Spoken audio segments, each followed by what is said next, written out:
Hello everyone. Today we are going to start our ninth chapter of history NCERT, the making of regional culture. First of all, we would read out the heading very carefully, the making of regional culture.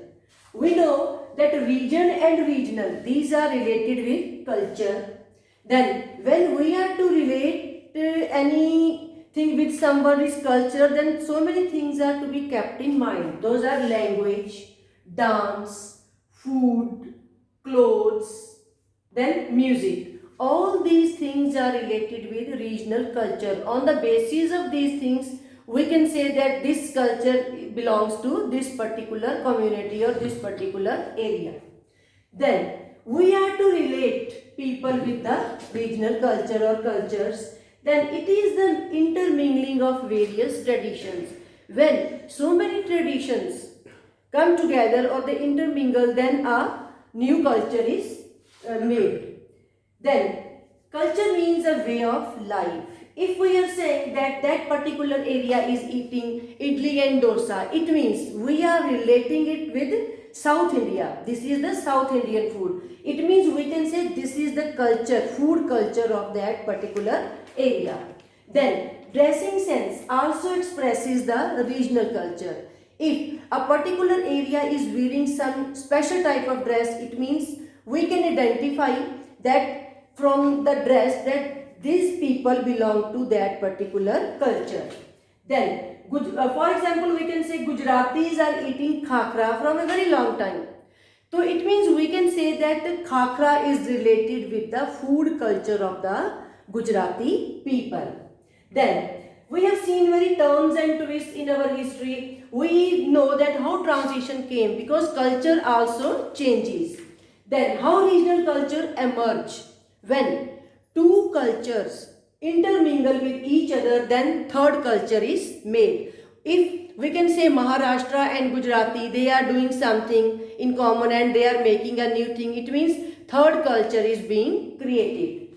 Then in this chapter we will be doing the case study of different areas. In this chapter we will be studying about Kerala, Bengal and Rajasthan. And first we will start with the Cheras. So we have seen that that language, dance, food, clothes, music, all these things are related with regional culture. And if in some areas some particular dress is seen, some particular food items we are seeing, then we can relate those things with that particular culture of the particular place. It means we can say that there is also transition came, then regional cultures emerge. When two cultures intermingle with each other, then third culture is made. Then in this chapter we will be studying about Kerala, Bengal and Rajasthan, and we will start with the Cheras. Now first of all we will talk about Cheras and the development of Malayalam language. How Chera kingdom developed the Malayalam language. Chera was the kingdom of southwest India. In these days we are calling that area as Kerala. We know that area as Kerala today. Then it was established in 9th century and Chera was the kingdom of Mahodhayapuram at that time. The language prevalent there was Malayalam language and all the official records were also kept in that language. Then Temple Theatre of Karnataka got stories from Sanskrit and translated them into Malayalam. Temple theatre means, it doesn't mean that in temples there were theatres. Temple theatre means at that time every activity, cultural activity was done in the temples because there was no other places to represent anything. So all the cultural activities were taking place in temples. At that time temple theatres of Karnataka got stories from Sanskrit language and they translated them into Malayalam language because the people were able to understand all the things in Malayalam. Then rulers also introduced Malayalam language because that was prevalent in that area. Then they started the regional language for keeping the official records. For keeping the official records also regional language was used. Then if we say that in our colony there is a person who is selling chaat and our colony is famous for that person that he sells a chaat, it means that person or the food which he is selling is representing our culture, our food culture is being represented. That's the way that the different things represent the culture of different regions. Then you people must have heard about Banarsi sari. It means Banarsi sari is representing dressing culture of Banaras, because ladies wear Banarsi sari. Then at that time Tamil language was dominating, but Cheras encouraged Malayalam language because it was also a language for keeping the official records. Clear? The Tamil language was dominating at that time, but the Cheras encouraged Malayalam language, and Cheras also drew upon the attention on Sanskrit language, because Sanskrit is the foundation for many languages. From the very early times, Sanskrit is being recognized as a foundation stone for all the languages. Then Sanskrit had a great role to play. Then came Lalita Lakam. It is a book. It is a 14th century book. In this book, grammar and poetic works are being mentioned here. Then this book is in Mani Pravalam, because Mani Pravalam language, it is the fusion of Sanskrit and Tamil. It means we can say it is in this book, in this language, Sanskrit and Tamil, both languages have been intermingled. As I have earlier told you that if two things intermingle, then third thing comes out. If we intermingle two cultures, then third culture comes out. Now here Sanskrit and Tamil are intermingled and Manipravalam language came out. It means for joining, when we joined two languages, then third language came out. It was the output. Then the Sanskrit language was recognized at that time. People were saying that some languages are diamonds and others are corals, because you people must have heard about diamonds and corals. Diamonds you must have heard, but corals are also a bit of precious, we can say, stones, one type of stones, very precious stones these are. Then Sanskrit language was recognized as diamond and other languages were recognized as corals. So we have seen that Kingdom of South India and Kerala, Malayalam was going on, and it was also made the language for keeping the official records, and rulers also introduced Malayalam language. But slowly what happened? When Tamil was dominating, but even then Chera kings also encouraged Malayalam. Then Chera kings also drew upon the attention on Sanskrit language because it is the foundation for all the languages. And a book was written, Lalita Likam, in 14th century, in which grammar and poetic works were there, and it was written in Manipravalam language because it was a fusion of Sanskrit and Tamil language. So we have seen that this was the scene of development during that time. Now we will talk about rulers and regional traditions. In this we will talk about Jagannath cult. We know that language plays an important role in the culture of a place. Then religion also shows regional culture. Then in this topic we will be talking about Jagannath. Then you must have heard about Jagannath Rath Yatra, in which three deities are worshipped: Krishna, Balram and Subhadra. You must have heard about it. And there is a Rath Yatra every year of these gods. Then specific yatra is seen in different parts. Okay, those who are worshipping these deities, they have a Rath Yatra.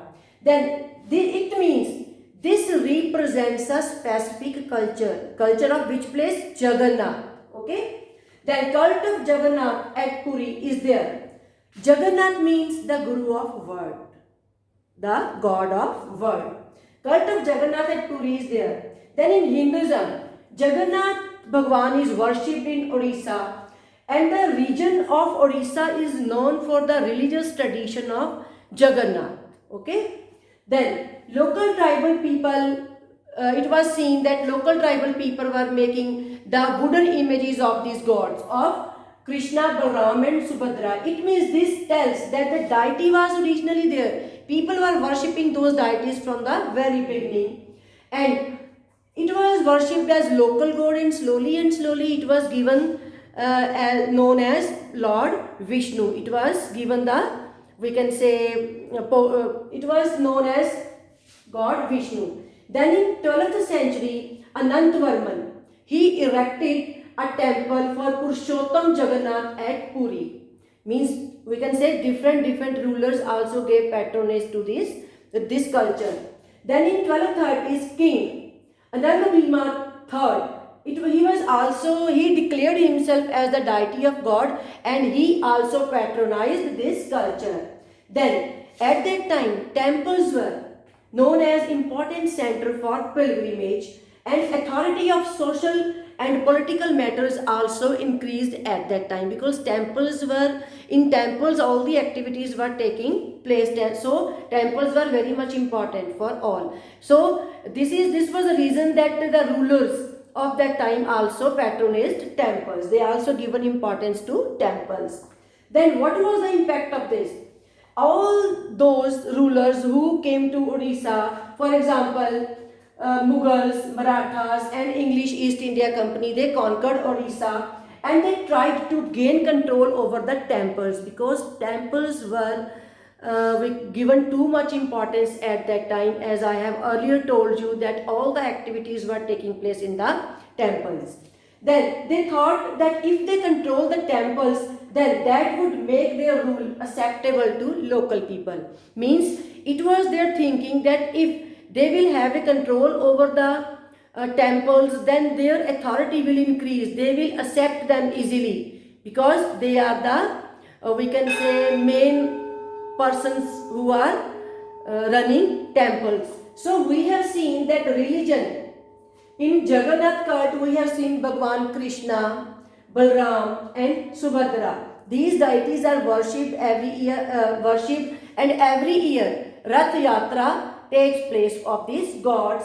In your town, you have also seen that Rath Yatra is held there by ISKCON temple. Okay.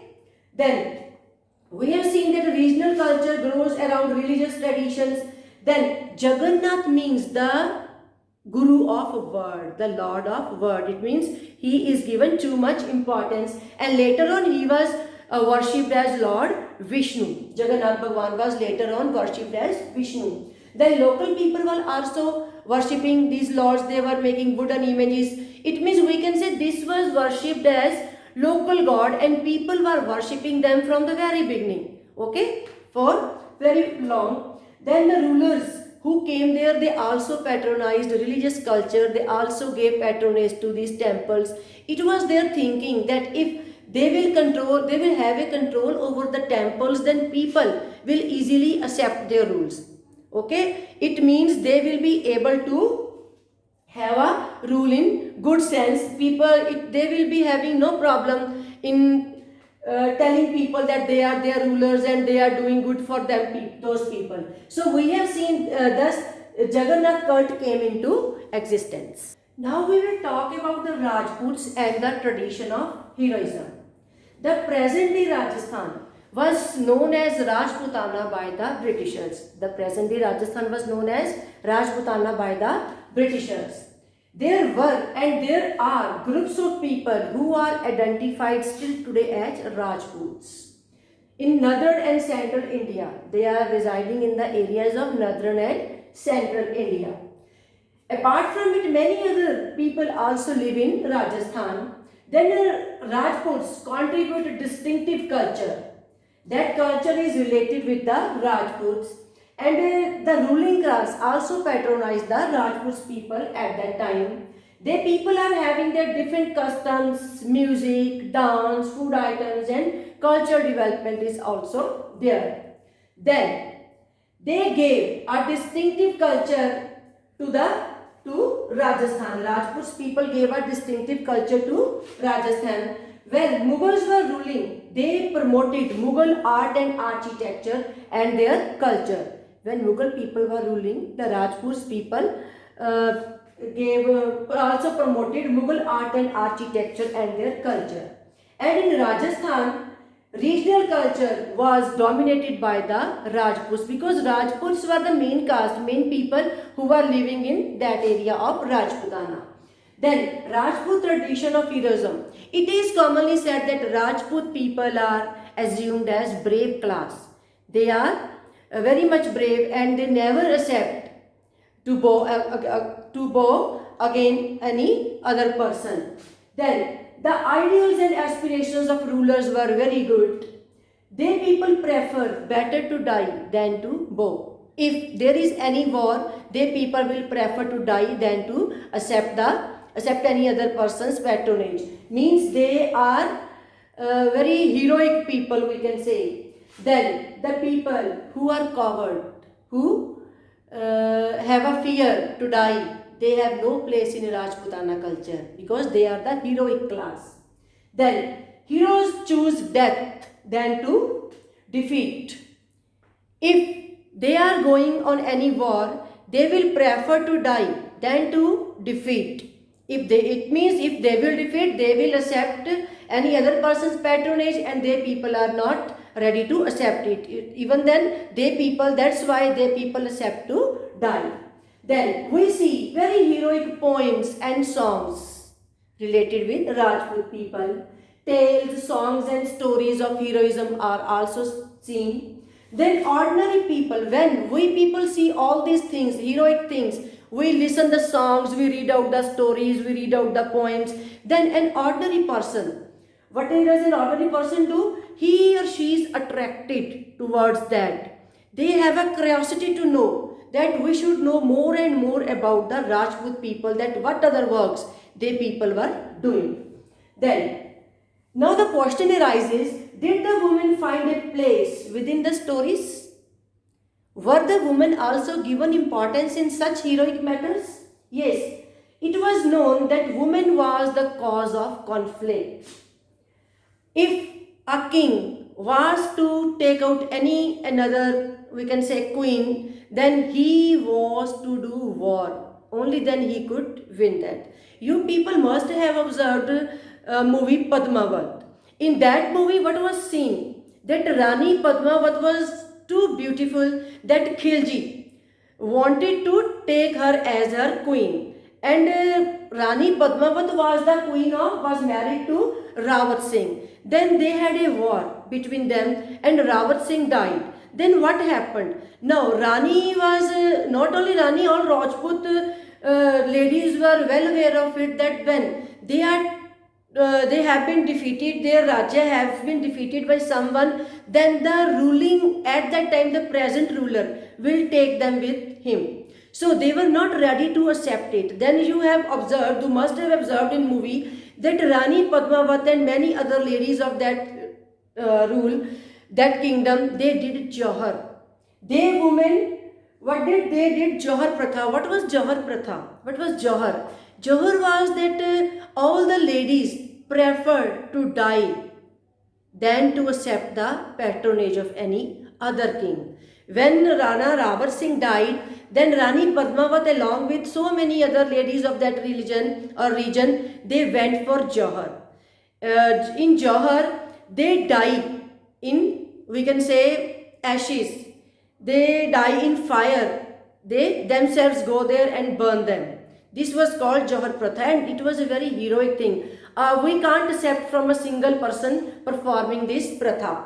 Then this was the regional heroic pride of that area of the Rajput people, that they are not easily to accept change from anyone. So we have seen that at that time in Rajputana, Britishers were ruling, and now that part is known as Rajasthan, and they people were having their distinctive culture, and they people are known for their heroism. They people are very much brave. They are not ready to accept if they are defeated, they are not ready to accept the patronage of any other king. They better die than to defeat. They are not readily accepting the other king. Then I have given you the example of Rani Padmavati, who was, when in movie, she was married to Raja Rawat Singh, Rana Rawat Singh, and Khilji was trying to take her, and when in war, Rana Rawat Singh died, then Rani Padmavat along with other ladies also did Johar Pratha. It means that was a regional heroic pride of Rajput kingdoms. We have known that Rajputs are a very brave caste, and they are known for their bravery, and they are having a very good image in the society. So this was all about the Rajputs and the heroic works which the people did. Comes beyond regional frontiers. Means beyond the regional frontiers boundaries, there was something else. We will talk about the story of Kathak. It is a dance form. Kathak is a dance form. Any region is having different types of dance forms of its culture. Then all have different dance forms. Kathak is related with katha or story. Kathak means katha or story. Sometimes what is done, we narrate katha or story, okay, with dance form. Katha or story is performed in dance form. Then performed, it will relate to that area. The performance which is done, it will relate to that particular area. Then Kathaks were a caste of storytellers because it was a way of telling the story with gestures. Then it was performed with gestures and songs. If people were to convey something to others, then they were to do it in the form of dance. While singing, dancing and performing, they were conveying their message to others, because in this stress was given on songs and gestures with actions. Gestures means actions. With actions, the people were to make understand what they were thinking of conveying something to others. Then came the spread of Kathak and Bhakti movement. We have seen the legends of Krishna Radha enacted in folk play is Ras Leela. When you people must have seen Ras Leela. What is Ras Leela? When God Radha and Krishna, they are the stories of those people are shown in a form of dance form. Then in a form of folk play, we can say dance form or folk play, then that is called Ras Leela. Then it is a combined folk dance based on gestures and storytellers. It is a combined folk dance based on gestures and storytellers. Then under Mughals, Kathak was performed. At that time, Kathak was performed in the court.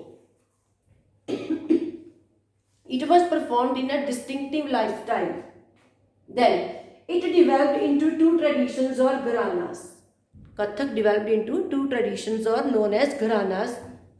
First was Jaipur Gharana and the other was Lucknow Gharana.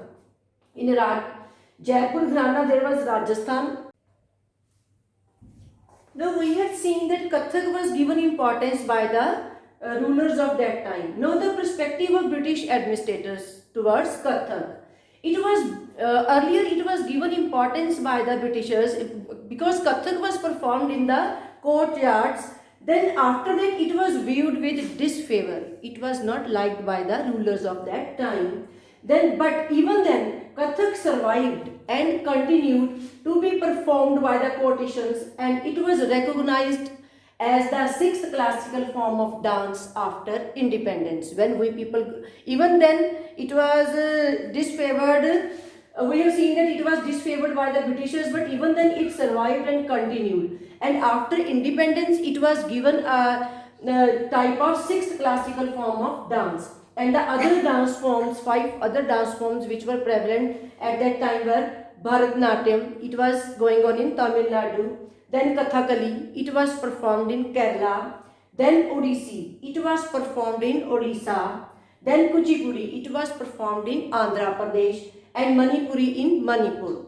So we have seen that all these classical dance forms were given importance and they were recognized as the classical forms after independence. So we have seen Kathak has survived a lot. Okay. Then you must be knowing there is an organization known as SPICMACE which gives patronage to different types of dance forms.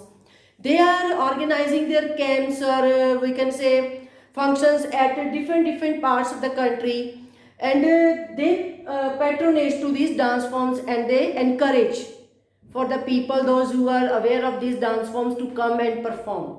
So we must say that we have seen that Kathak was going on from the very beginning, and in Indra Sabha, Indra also performed it. Then it came into Punjab, Haryana, Madhya Pradesh and Bihar. Then stress was to intricate and rapid footwork, elaborate costumes and on enactment of stories. Then 2 types of gharanas came, Jaipur Gharana and Lucknow Gharana. Stress was laid upon foot movement, and in Jaipur Gharana stress was laid upon footwork, and in Lucknow Gharanas stress was made upon gestures and emotions. Then slowly and slowly what happened? Britishers disfavored this dance form, but even then it continued to survive, and after independence it was given recognized as one of the 6 classical dance forms. Other dance forms apart from Kathak were Bharatanatyam, Kathakali, Odissi, Kuchipudi and Manipuri. Now comes paintings for patrons. Here the tradition of miniatures, we will talk about it. Then patronage means if some king says that you come to me, you come to my region, you work for me, you make, because the main thing was to make paintings. You make paintings for me and I will financially help you. It means that king is giving patronage to me. Then the main motive was to make the paintings. Different artists started doing painting. Then tradition of miniature paintings started. Miniature is a form of painting. It means we can say these are the paintings which are made in small size and with watercolor, and this painting is done on clothes or papers. And in ancient times, earlier from it, painting was done on big stones and walls. In ancient times, it was done on big stones and walls. Then you people in your childhood must have made some painting. Generally, kids make the painting of nature. You make a hut, then you made the sun, then 2 or 3 birds are seen flying, then you make a tree there. Is it? So it means we can say from everybody is fond of doing painting. Same thing was with the kings. They were also patronizing, or they were also encouraging the painters. Then the main content was to paint the court scene or battle scene or hunting scene. The main theme was to be painted was the court scene, the battle scene, or the king when he is doing hunting. That scene was also to be presented in paintings. Then miniatures were exchanged for gifts by the king. So these were viewed only by few persons, because kings were using these miniatures or small paintings to give their relatives or good near ones as a gift. So the only limited people could see these paintings. And in this painting, because the paintings were very rare, then the life events were taken to be as painted. Then these were patronized especially by Mughals. Miniatures were specially patronized by the Mughals. When Mughal empire declined, then painters moved to the course of emerging regional states, because they were to have their livelihood, so they moved to the emerging regional states. So we have seen that miniatures were encouraged, the painters who were doing these paintings were encouraged by the kings, and they were also given patronage by the kings. Then these were small sized paintings where watercolor was used, and it was done on cloth or paper. And in ancient times, paintings were seen on walls or on big stones. These were done. Then the content in miniatures was to paint the battle scene, court scene, or the hunting while the king is hunting. Then these were exchanged for gifts, and these, so this is the reason that these were viewed by very rare people or very few people. Then especially the Mughal emperors, the Mughal kings gave patronage to miniatures. When the Mughal empire declined, the painters moved to the course of emerging regional states. So this was about miniatures. Foothills. This region developed an intense style of painting called Basoli painting. Then the text painting here was Bhanudat's Rasmanjari. This is the name of a book. The text painted was taken from here. In Basoli paintings, these were related with religion. Basoli paintings were only related with religion. Then Nader Shah's invasions and conquest of Delhi in 1739 resulted in the migration of Mughal artists to hills to escape the uncertainties of the plains. Okay. Then here they found ready patrons. They are the foundation of Kangra School of Art, or we can say Pahadi paintings were held. Here Kangra School of Painting was held. Then Kangra painting was in some ways distinguished from miniature painting because Kangra paintings were a source of information, and the source of information was the Vaishnavite traditions. In Sufis and Bhakti chapter we have already learnt about it. Then the soft colors or cool colors and green colors differentiated from other arts. Then a lyrical treatment of themes was seen here. So source of information was Vaishnavite tradition, then soft colors, cool blues and greens, then a lyrical treatment of themes. These things distinguish the the Kangra art painting. Then ordinary men and women could do this painting, and this painting was done on pots, walls, floor and cloth. But by the mid 18th century, Kangra artists developed a style which breathed a new spirit into miniature paintings because something common was there. In miniature paintings, all the scenes could be painted, but in Basoli art, only religious scenes could be painted here. So we have seen that they were somewhat different, and in the meantime, Kangra school of painting emerged. Then it was the soft colors and the lyrical treatment of themes. These things differentiated it from other arts. Then this art developed a lot. Now comes pirs and temples. From 16th century, people began to migrate from Bengal to southeastern Bengal. When the people migrated from this one area to another area, what they did, they cleared the forest and they started the rice cultivation there. Then fish holders and shifting cultivators merged with new community of peasants. Then what happened when they people shifted from one place to another? Then the fish holders and shifting cultivators merged with that community. Meanwhile, there was control over Bengal and mosques were set up. At that time, mosques were being set up there. They served as a center. They served as a center for religious transformation. People were adopting Islam because mosques were being established. Then people started adopting Islam. Then they were provided with the community leaders. The community leaders were known as teacher. The main function of teachers were that they were ascribed with supernatural powers. They were to give the decisions whenever there is any confusion on any topic. Then what happened at that time, mosques were being built and people were adopting Islam. And the people were provided with community leaders which were known as teacher, or we can say peer. Those who were having all the knowledge, and they were to given the decision, and it was assumed that they are having the supernatural powers. Then with respect and regard, the teachers were called peer. Then peers included Sufi saints and other religious personalities, because who were the leaders of any religion, or it was also assumed that side by side peers, Sufi saints or simple saints or peers are also having, or other religious personalities are also having supernatural powers. Okay.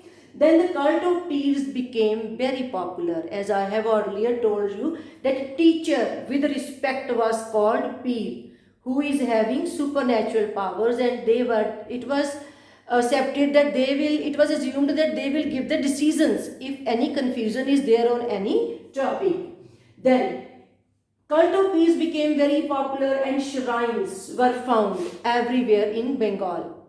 When Muslims were coming forward, mosques were being set up, people were adopting Islam, peers were given importance in the society, then shrines came into existence. Shrines were in great number built in Bengal. Apart from shrines, temples and religious structures were also seen in Bengal.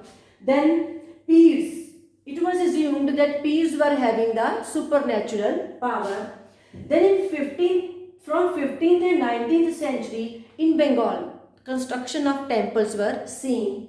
The temples were mainly made of terracotta. Terracotta temples were made, and the workers who were working in these temples were mostly from lower caste, and the workers who worked here were from lower caste. Main workers who worked here were Kolus and Kansaris. The Kolus were the oil pressers who were doing the work in oil, and the Kansaris were well matter workers. These castes were considered as lower castes in the society. Then European trading companies came and the economic activities flourished, they increased.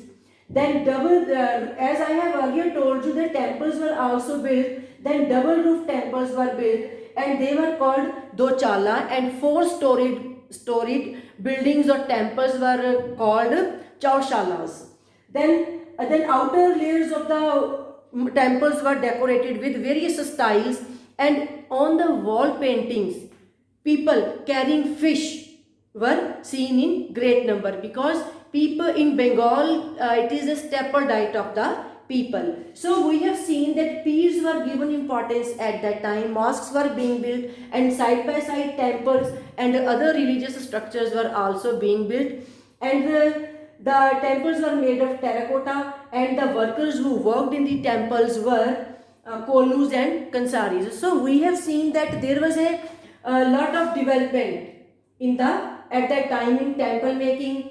When people shifted from one place to another, they cleared the forest, then rice cultivation was done, because in Bengal fish and rice are considered as the staple diet of the people. So this was about the peers and the temples, because peers were given utmost importance at that time. They were a type of teachers.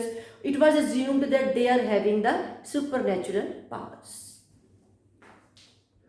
Now Bengal is a riverine plain, and their fish is the staple food of the people of that time. There are plenty of rice and fish are produced in that area. The Brahmins across India didn't had non-vegetarian diet, but now Brahmins took non-vegetarian diet as fish. They have started taking fish as a part of their diet because it is found in abundance there. So locally it is considered as a locally available staple food. Bengali Brahmins ultimately took fish as a part of their diet. It means earlier the Brahmins were taking it as a non-vegetarian diet, but in today they people are having it because it is a staple diet of that area and it is found in abundance there. So the Brahmins have started taking fish as a part of their rice. As I have earlier told you that when people migrated, they started clearing the forests in Bengal and they started the cultivation of rice. Means rice and fish are found in abundance in that area. That's why they are the part of their diet. So in this chapter we have studied that when the Cheras came, then the development of Malayalam language we have seen. Then Jagannath cult came, where the images of Krishna, Balram and Subhadra are worshipped, and every year a Rath Yatra is taken. Then we have seen that the Rajputs came and they were considered as a heroic class. I have given you that example of Rani Padmavat. You must have seen the movie Padmavat. In that the heroic deeds of the Rani have been shown. Then the story of Kathak, we have studied about it, that slowly and slowly Kathak developed and stress was given on gestures and the emotions of the people. Then tradition of miniatures came, because miniatures were the small paintings and the scenes, court scene, war scene, these were shown on the paintings. After that Kangra school of art painting came, there the religious paintings were drawn. Then peers came. The religious teachers were given a title of peer. As a regard they were considered as peer, and slowly development of mosques was there. Then temples were made, terracotta temples were being made there. Then Bengali language also flourished. So this was all about the chapter, the making of regional cultures. Thank you. Have a good day ahead.